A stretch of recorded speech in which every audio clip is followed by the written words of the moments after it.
আসসালামু আলাইকুম রহমতুল্লাহি ওয়া বারাকাতুহু। আলহামদুলিল্লাহ, আল্লাহ তাআলা হেফাজতুল মালিক। অল্প কিছুক্ষণ আগে যে ভূমিকম্পটা হয়েছে, এতে গোটা বাংলাদেশের মানুষ আতঙ্কিত। আসলে আমি প্রায় সময় বয়ানের মধ্যে বলে থাকি যে 4 কারণে ভূমিকম্প হয়ে থাকে। রাসূল সাল্লাল্লাহু আলাইহি ওয়াসাল্লাম আগেই বলেছেন।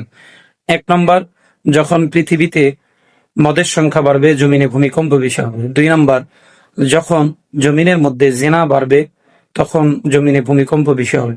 3 নম্বর, যখন মানুষ অশ্লীল নৃত্য নাচানাচি বেশি করবে, তো জমিনের মধ্যে ভূমিকম্প বেশি হবে। 4 নম্বর, আল গিনা ওয়াল ফাহিশ, যখন মানুষ অশ্লীল গান বেশি শুনবে, তখন এই জমিনের মধ্যে ভূমিকম্প বেশি হবে। ভাই, আমি খুব খেয়াল করে দেখছি, এই 4টা কাজ বর্তমান সময়ে এই পৃথিবীতে বেশি হচ্ছে। আর যে পরিমাণ ভূমিকম্প হচ্ছে, এটা আমাদের গুনাহের কারণেই হচ্ছে।